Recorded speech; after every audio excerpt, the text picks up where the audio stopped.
Hegel's Phenomenology of Spirit, from the Preface on Scientific Cognition, paragraph 1. It is customary to preface a work with an explanation of the author's aim, why he wrote the book, and the relationship in which he believes it to stand to other earlier or contemporary treatises on the same subject. In the case of a philosophical work, however, such an explanation seems not only superfluous, but in view of the nature of the subject matter, even inappropriate and misleading. For whatever might appropriately be said about philosophy in a preface, say a historical statement of the main drift and the point of view, the general content and results, a string of random assertions and assurances about truth, none of this can be accepted as the way in which to expound philosophical truth. Also, since philosophy moves essentially in the element of universality, which includes within itself the particular, it might seem that here, more than in any of the other sciences, the subject matter itself, and even in its complete nature, were expressed in the aim and the final results, the execution being, by contrast, really the unessential factor. On the other hand, in the ordinary view of anatomy, for instance, say the knowledge of the parts of the body regarded as inanimate, we are quite sure that we do not as yet possess the subject matter itself, the content of this science, but must in addition exert ourselves to know the particulars. Further, in the case of such an aggregate of information which has no right to bear the name of science, an opening talk about aim and other such generalities is usually conducted in the same historical and uncomprehending way in which the content itself, these nerves, muscles, etc., is spoken of. In the case of philosophy, on the other hand, this would give rise to the incongruity that along with the employment of such a method, its inability to grasp the truth would also be demonstrated. All right, so here's our very first paragraph, and it begins with a failure.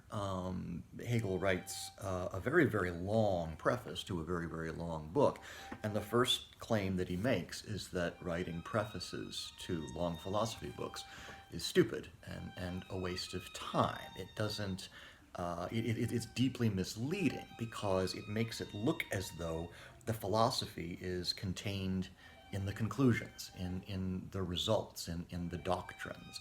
And what he's going to try and show is that no, it's really the process of philosophy that matters. The dogma that you extract from it, that's where thought goes to die, basically. And if you really want the substance of philosophy, we have to be able to follow that entire process. And there's no way to preface that. There's no real way to begin to be involved in that process except by diving in. You can't start with axioms or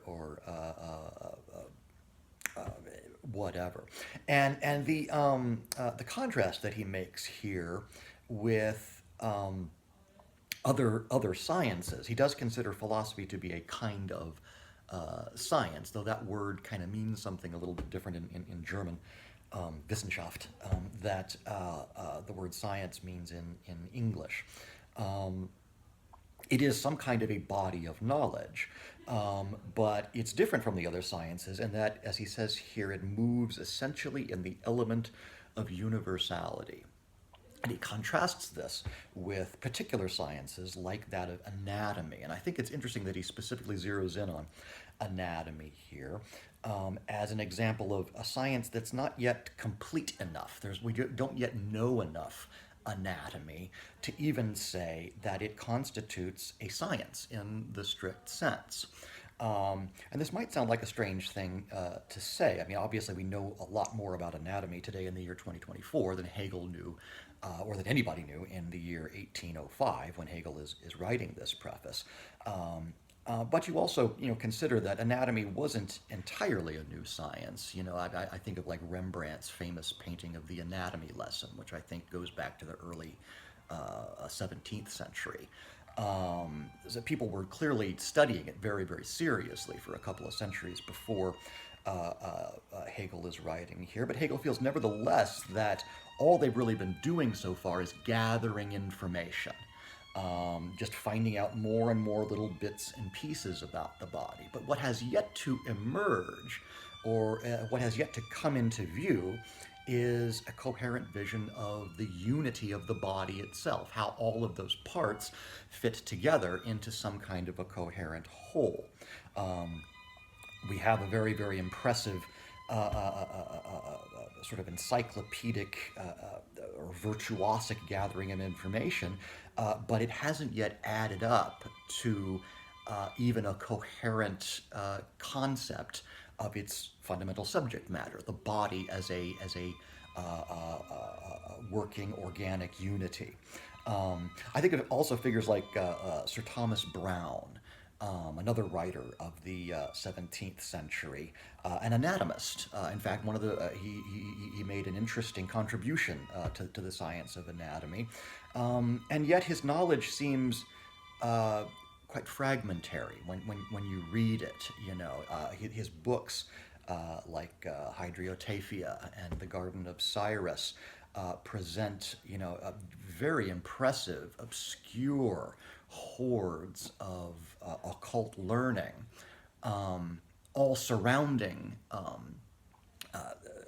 interesting themes, but which don't seem to really add up to any kind of an argument or even a coherent concept. It's just you know, kind of an impressive display, a museum-style display of knowledge and information that touches themes that haven't yet really been organized into coherent concepts. And I think that's kind of what Hegel has in mind here. The very word anatomy is also worth thinking about here. It's related to the word atom, right? Atom meaning something that is uncuttable. You know, the word anatomy comes from the Greek word for cutting, right? Anatomy is something like you could almost paraphrase it as, you know, a cutting out or a dividing. Anatomy is the science that divides the body. You know, it takes the unity of the body and cuts it up into its discrete organs, you know, and tries to give an inventory of the body parts, their structure and their function. But again, what it hasn't, according to Hegel, yet been able to give us is a coherent conception of the unity of the body itself. And he's going to argue, I think, that philosophy's task is to give us, ultimately, a vision of total unity. It's far more interested in relations than it is in parts or components. Hegel's going to insist that we can never really understand any individual thing except by understanding what it differs from, understanding its negation, and the way that it negates itself. But we'll get into that in a few paragraphs from now. But the thing I think that's worth noting here is that his book really starts off with this theme of failure, you know, the attempt to get started in a systematic philosophy of self-consciousness kind of runs aground before he can even get through the first couple of sentences.